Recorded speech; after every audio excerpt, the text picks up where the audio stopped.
Hey, well, I set it for 3:30 because that's the only time they would let me have, but I decided to come on early because I'm not going to be on here too long.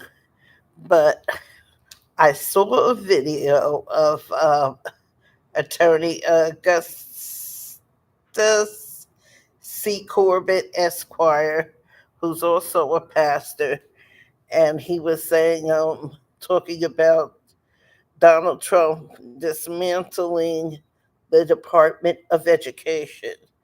If you read down in my description box, you'll understand what I'm about to say. The dismantling of the, no, let me say this first.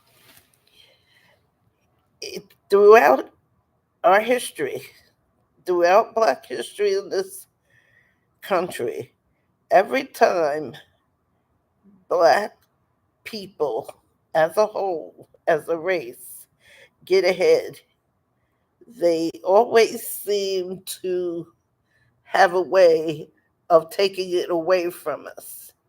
Years ago, they did lynchings, they did outright robberies, they did all sorts of things, taking land, false accusations, and just like Wall Street in Tulsa, Oklahoma, 1921, in June of 1921.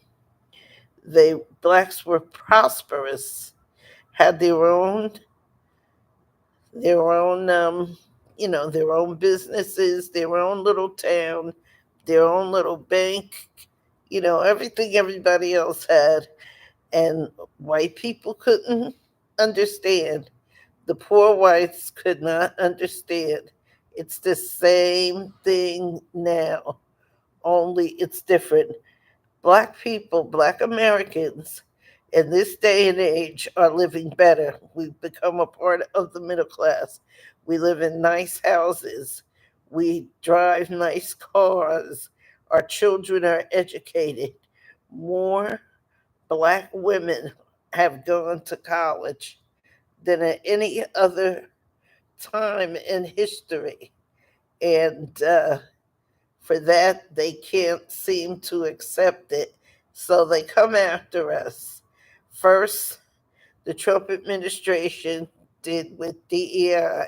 Oh, DEI means you get a job because you're unqualified, but because you're Black, they have to give you a job. You get a job over a qualified white man. And it's really funny that they say this because these people don't even want white women to succeed. There's a guy named, his last name is Crawford. I don't know his first name, but he sponsored a bill, and I'm gonna look this guy up and see what his state is. But if passed, the bill, it's a voter registration suppression. It says in just give you a brief idea of what it says. It says that a woman must use her birth certificate against her her name, and they have to match. Well, if that's the case, then these women married women will never be able to vote, because if they decide to take their husband's last name, the name on the birth certificate is not going to match. So therefore, they will be disqualified from voting. They will be disqualified for voting. And I know you probably saying that don't sound right. No, it doesn't sound right. But guess what? It is what they are trying to do. And one gentleman, he just came out and said a woman's place is in the kitchen, barefoot and pregnant. And I mean, and I kid you not, I should have wrote all this down so I could tell people what these Republicans are doing. And I think on my next video, when I do another video, I think that going to I'm going to say that. I'm going to do that because there's going to be a part two.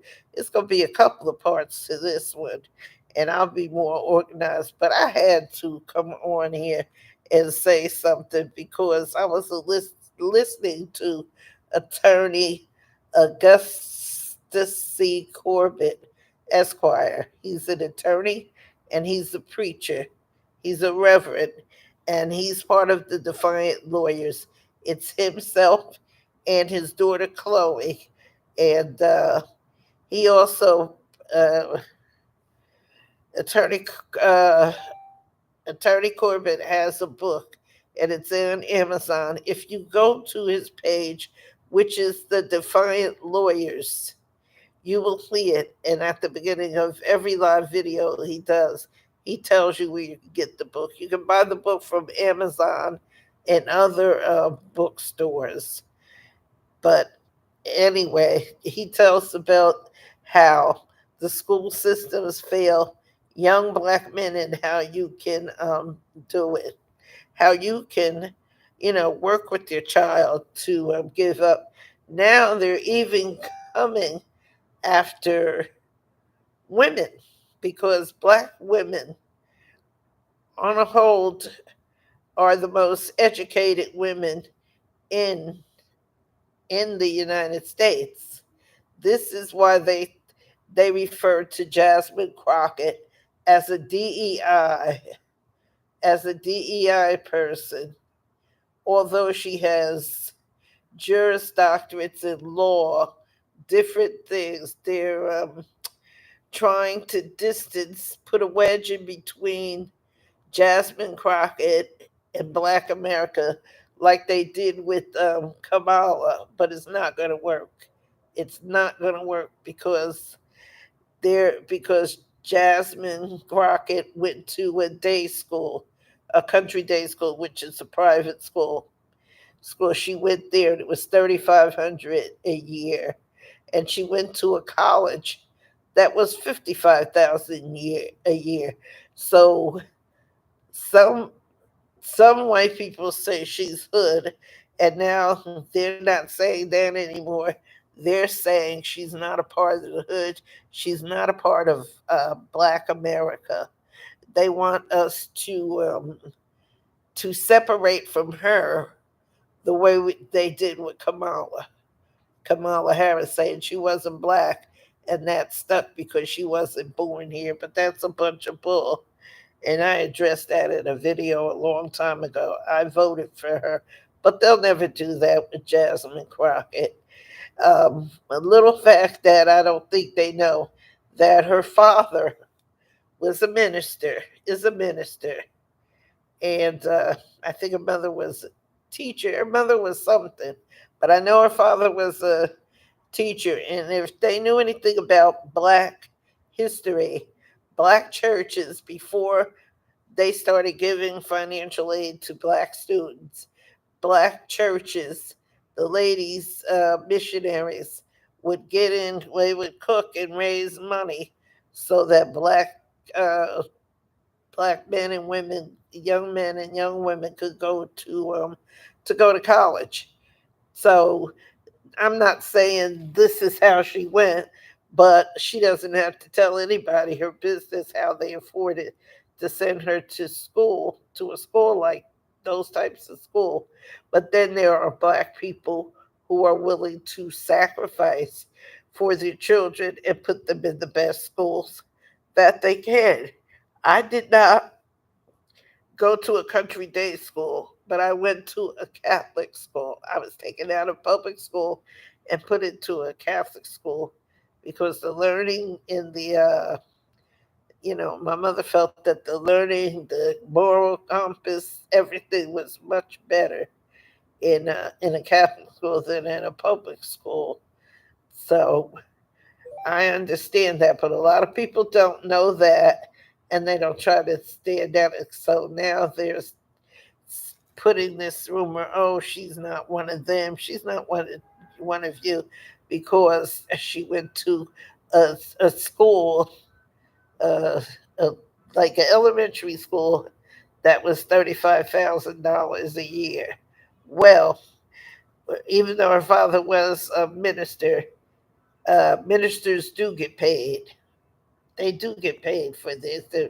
They don't just stand up there for the love of it, because they have families. They're married. They have families, and they have families to put through, through school. So it could be any number of reasons how she got into, you know, how her parents were able to pay for it, and so now they're trying to join a West. It worked with, uh, it worked with, uh, you know, getting people to vote for Donald Trump.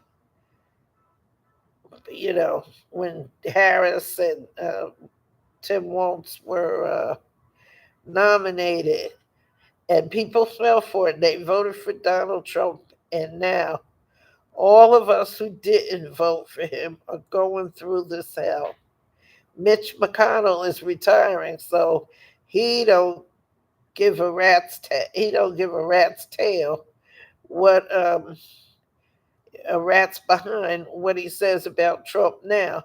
But if only he had felt that way, the way he's talking now, and sided with the Democrats and everything when Trump first came into office and had him locked up, we wouldn't be going through this mess. So Mitch McConnell needs to just walk the heck on out the door and go on about his business, because he's the reason why we're in this mess.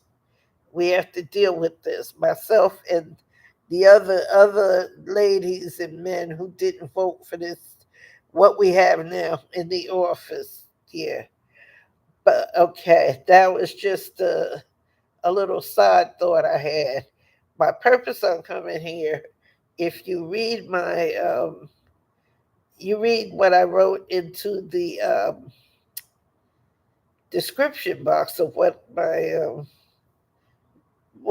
live was going to be about. It's about the dismantling of the Department of Education. And if you read it, it's self explanatory. Trump dismantled the Department of Education and has thrown back the the responsibility of education for the states. In 1979, late President Jimmy Carter formed the Department of Education to prevent segregation, because this was right,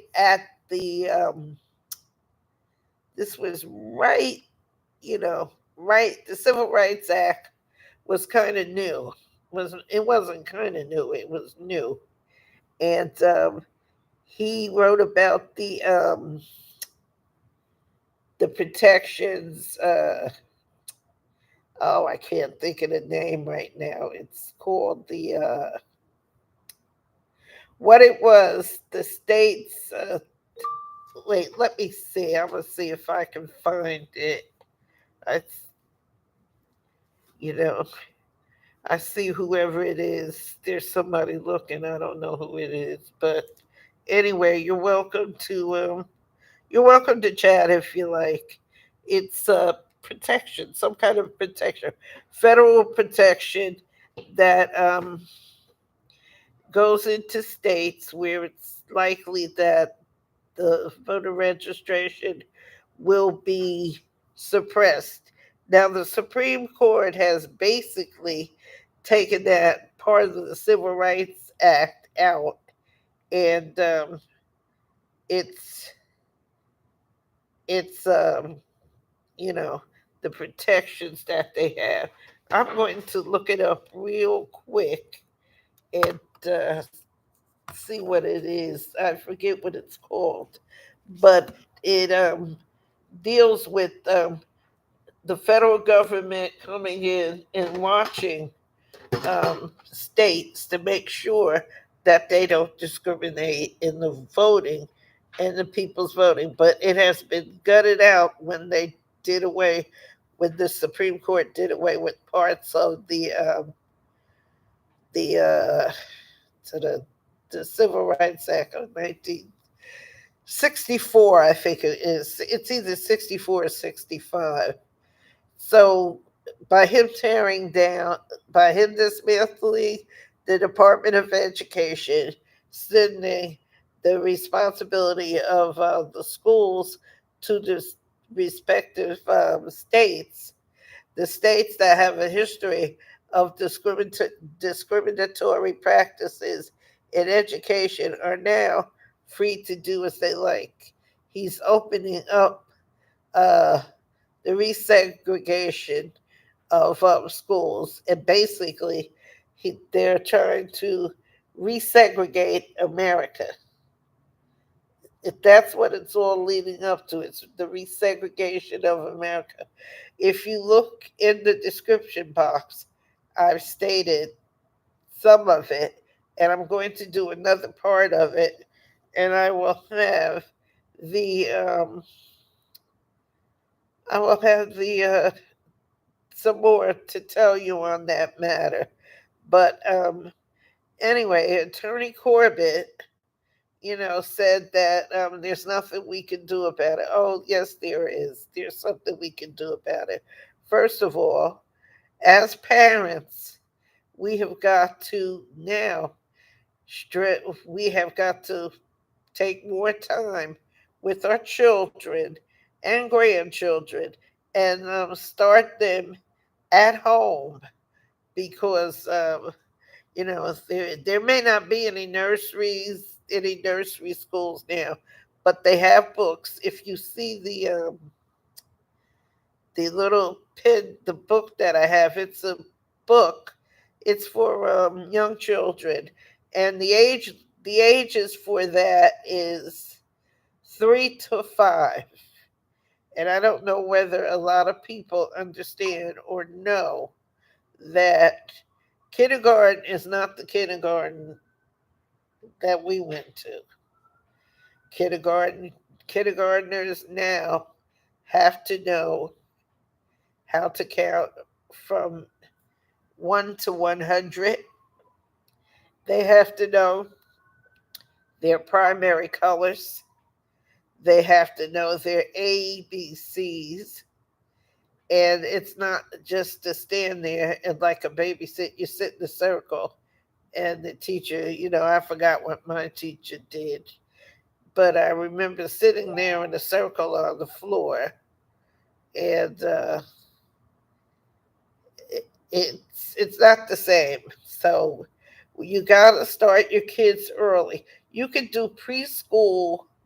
You can do preschool training. What they teach your kids in preschool, the numbers. They have to know the shapes.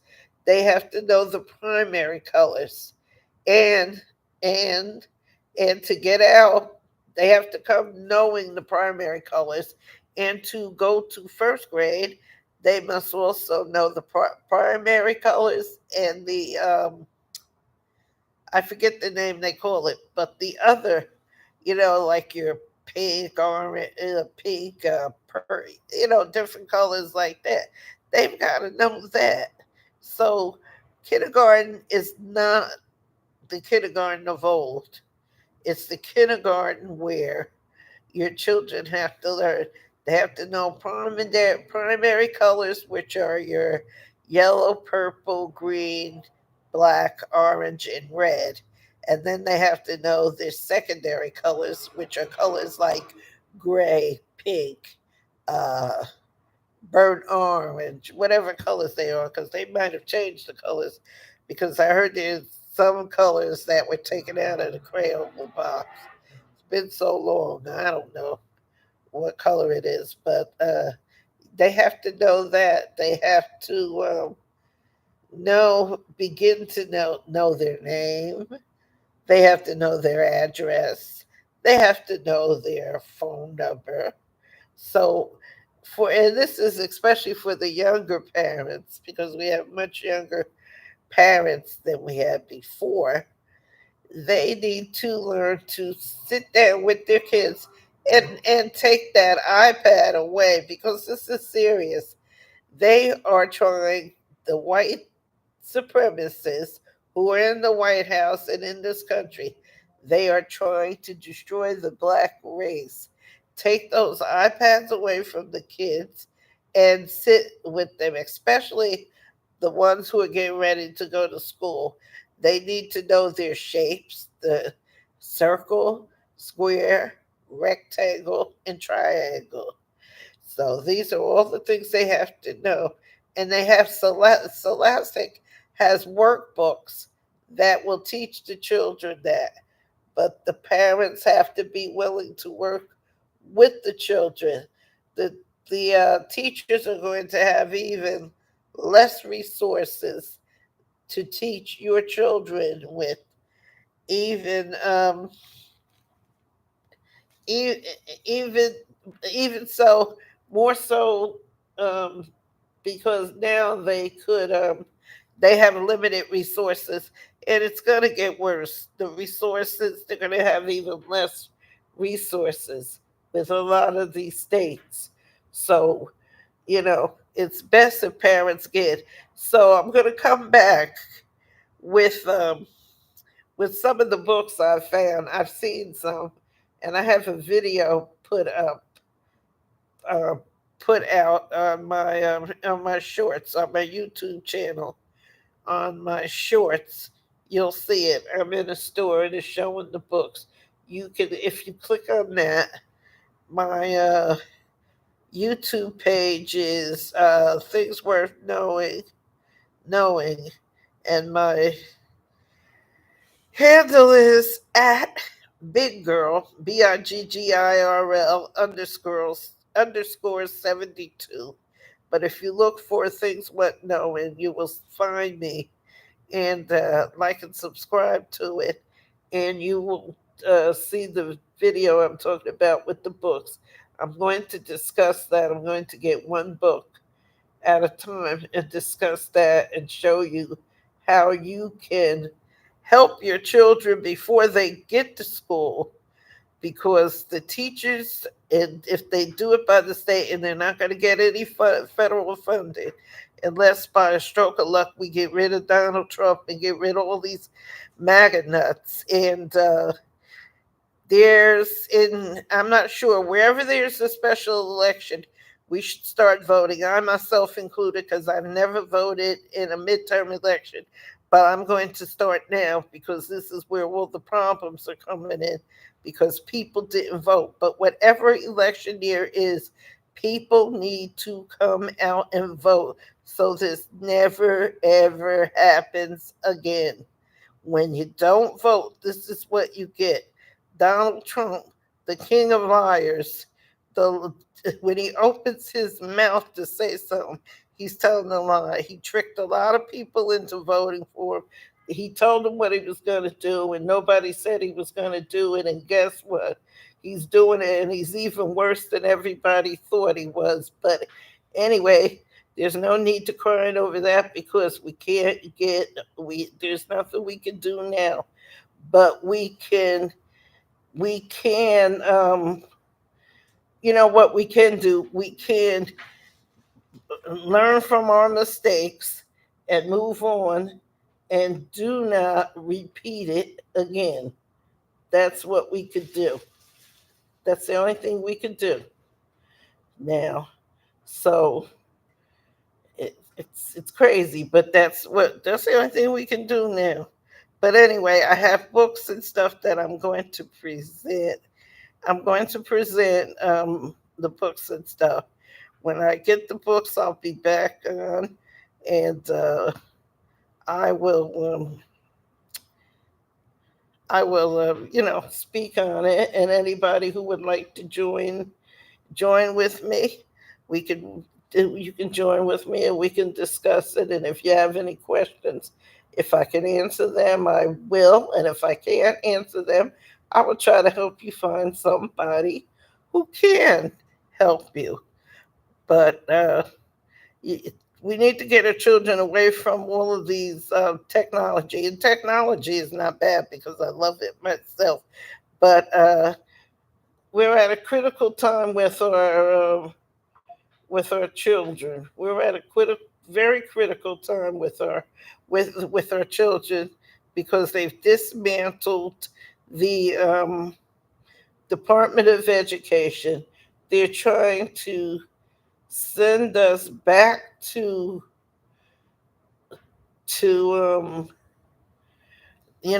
send us back to, I guess, back to slavery. Who knows? I don't know.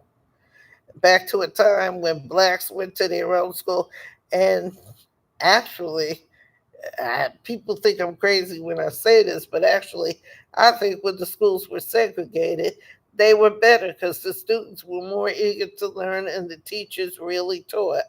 But that's just my opinion. We don't live in that society anymore.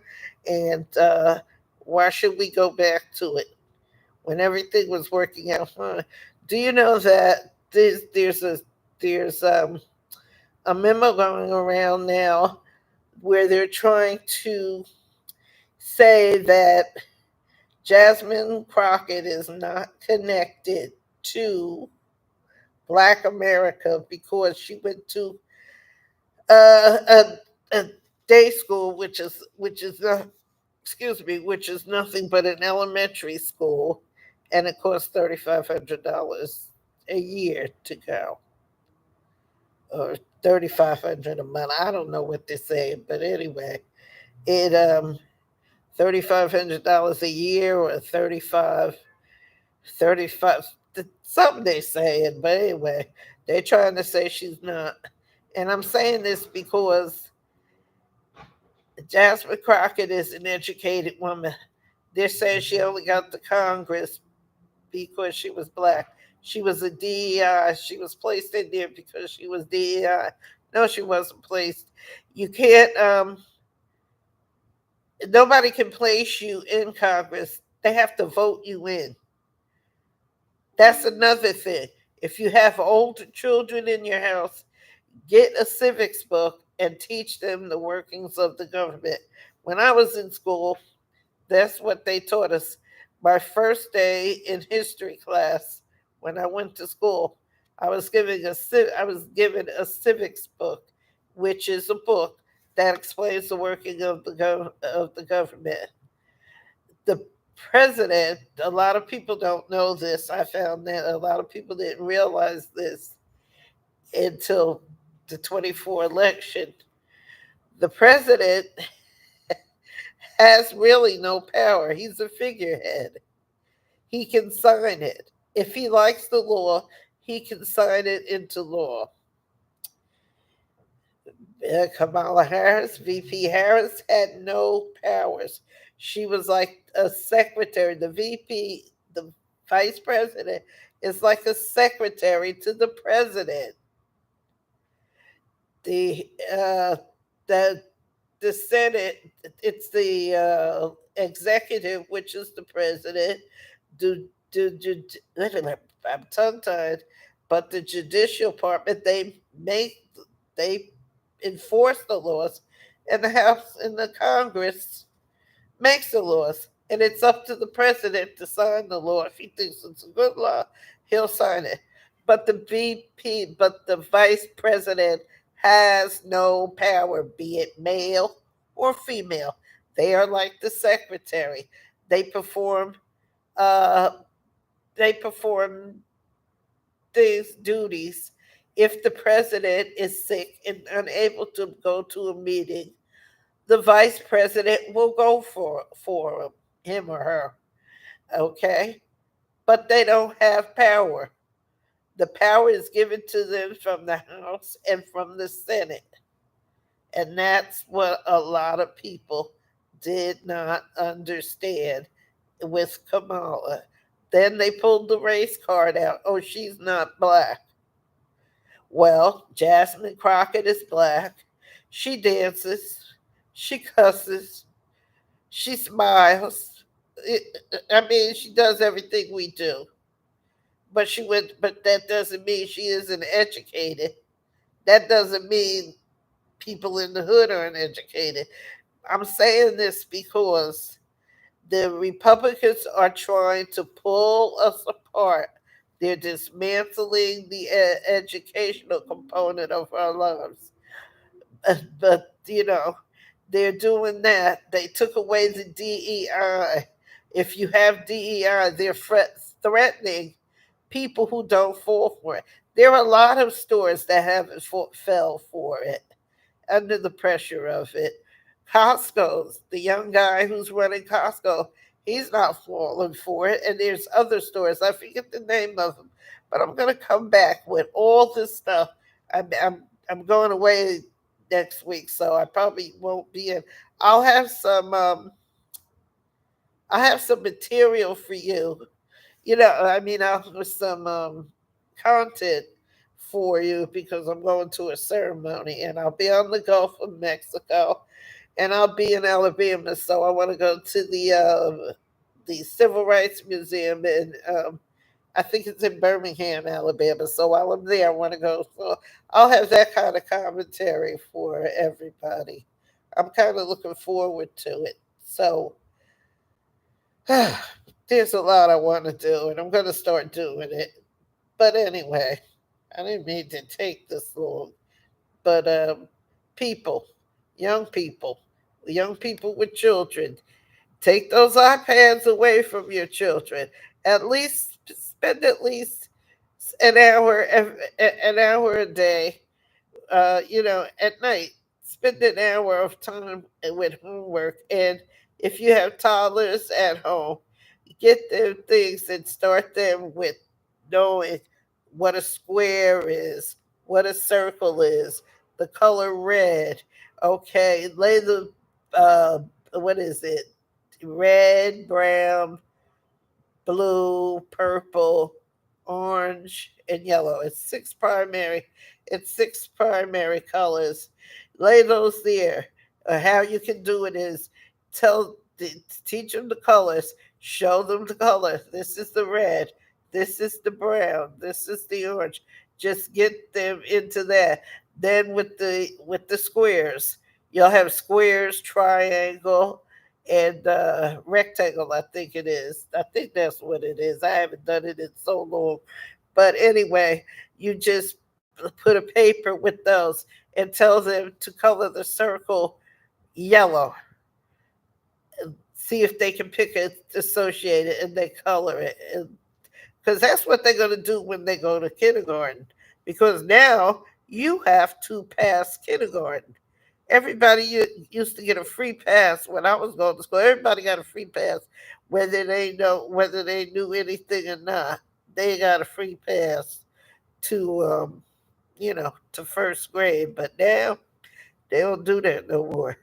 You know, and because my granddaughters, they went to school, and my son too, he went to daycare, so he knew those colors. He knew those colors. So he knew it. And when my grandkids went, I went back to back to school night. The first back to school night I went, and you know the teacher told me she knew they were going to pass because they knew the primary, and she was working with them on the secondary colors. That's another thing.